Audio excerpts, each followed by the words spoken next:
Hi learners, welcome to my channel. So in this video we are going to discuss our new topic Revaluation by F.R. Lewis. Frank Raymond Lewis 20th century के English literary critics थे। उन्होंने specially poetry और fictions पर कुछ views दिए थे। जब F.R. Lewis new bearings in English poetry लिख रहे थे तब उन्होंने रिवैल्यूएशन बुक का प्लान बनाया। रिवैल्यूएशन बुक के बारे में जानने से पहले we should know about new bearings in English poetry. New bearings in English poetry revaluation book से 4 इयर्स पहले पब्लिश हुई थी।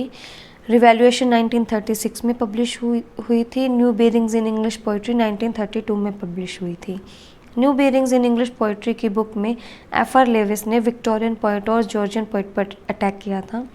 F.R. Levi's T.S. एलियट को फॉलो करते थे। वो मॉडर्न पोइट्री के मेटाफिजिकल पोइट्स की क्वालिटीज़ को जानना चाहते थे, इसलिए वो T.S. एलियट को फॉलो करते थे। मेटाफिजिकल पोइट्स जैसे कि John Donne, George Herbert, Andrew Marvell and Henry वर्गन। मेटाफिजिकल पोइट ये टर्म क्रिटिक सैमुअल जॉनसन ने इन्वेंट की थी। सैमुअल जॉनसन ने कहा कि मेटाफिजिकल पोइट्स 17th सेंचुरी के इंग्लिश पोइट्स हैं जो वर्ड्स की लिरिकल क्वालिटी के बजाय स्पोकन पर फोकस करते हैं। इस बुक का first chapter poetry and the modern world पर है।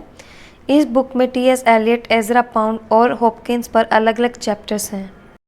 लेविस ने रोनाल्ड बॉटरल के वर्क की प्रेज भी की है। Let's discuss about revaluation.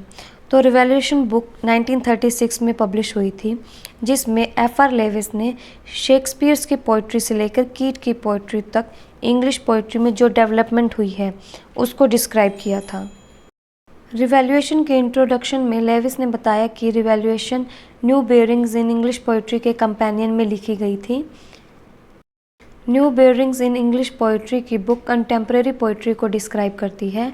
Revaluation is it's complement, मतलब कि revaluation book new bearings in English poetry के एक्स्ट्रा फीचर्स को कंट्रीब्यूट करती है। F.R. लेविस का मानना था कि क्रिटिक पोइम और हम कह सकते हैं कि टेक्स्ट का एनालिसिस करे, ना कि उन्होंने पहले से जो प्रिडिक्ट किया है उस पर फोकस करें। और हम कह सकते हैं कि जो भी उन्होंने परसेप्शन बना रखी है उस पर फोकस ना करें, सिर्फ टेक्स्ट पर फोकस करें। अब मान लीजिए हम पोइम्स का एनालिसिस करते हैं और हमें मेटाफिजिकल पोइट्री पसंद नहीं है, तो हम बिना एनालिसिस किए कि वो पोइम कैसी है, बिना टेक्स्ट का एनालिसिस करके अपने परसेप्शन के बिहाफ पर उस पोइम को अच्छा नहीं बताएंगे, जबकि हमने बिना टेक्स्ट रीड किए उस पोइट्री को डिसलाइक किया है। इससे क्रिटिक फेयर डिसीजन नहीं ले पाता। तो F.R. लेविस यही कहते हैं कि टेक्स्ट पर फोकस होना चाहिए, ना कि जो पहले से प्रिडिक्ट और परसीव कर रखा है उस पर। फोकस ऑन टेक्स्ट, इस मेथड का यूज़ F.R. लेविस हर क्रिटिसिज्म में करते थे, जैसे कि T.S. एलियट ने और I.A. रिचर्ड्स ने किया था। I.A. रिचर्ड्स ने भी उनकी प्रैक्टिकल क्रिटिसिज्म में यही मेथड, यही टेक्निक अप्लाई की है।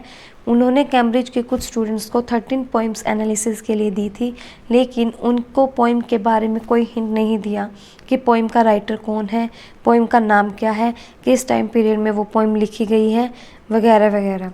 बाद में इनका रिजल्ट उन्होंने अपनी बुक प्रैक्टिकल क्रिटिसिज्म में डिस्कस किया। लेविस की जितनी भी क्रिटिकल स्टडीज़ हैं कोटेशंस से भरी हुई हैं। उनकी सभी स्टेटमेंट्स ऐसी है जो टेक्स्ट को सपोर्ट करती हैं। मिडल मार्च लॉन्ग नॉवल है, फिर भी लेविस ने उसकी स्टडी इस तरह से की है कि उन्होंने सिर्फ टेक्स्ट पर फोकस किया है, वो कभी भी टेक्स्ट से नहीं भटके हैं। रिवैल्यूएशन में लेविस ने हर एक पोइट को उनके वर्क से जज किया है, फिर उन्होंने अपनी चॉइस के पोइट चूज़ किए और उनके बारे में अपनी बुक में डिस्कस किया है। उन्होंने शेक्सपियर के लिए कोई चैप्टर नहीं रखा, क्योंकि वो मानते हैं कि अगर हर पोइट का अलग अलग चैप्टर होगा, इसी तरह से शेक्सपियर को भी चैप्टर वाइज डिस्कस करेंगे तो ये बहुत बड़ा हो जाएगा। लेकिन इस बुक में बार बार उनका रेफरेंस दिया गया है। इस बुक में वर्ड्सवर्थ, शैली और कीट्स पर इंडिविजुअल चैप्टर्स हैं, बट विक्टोरियंस पर कोई भी चैप्टर नहीं है, क्योंकि विक्टोरियंस इस बुक के क्रिटिकल मेथड को मैच नहीं करते हैं। इस बुक में स्पेंसर पर कोई चैप्टर नहीं है, क्योंकि लेविस मानते हैं कि ट्रेडिशन में वो स्पष्ट है। रिवैल्यूएशन के हर चैप्टर्स में बहुत सारे नोट्स हैं जो मेन ऐसे में पॉइंट्स रेज हुए हैं उनको समझने में हेल्प करते हैं। तो बहुत सारे पॉइंट्स के बारे में चैप्टर्स में डिटेल में नहीं है, बल्कि जो नोट्स हैं उन्हीं में उनके बारे में कमेंट्स कर रखे हैं।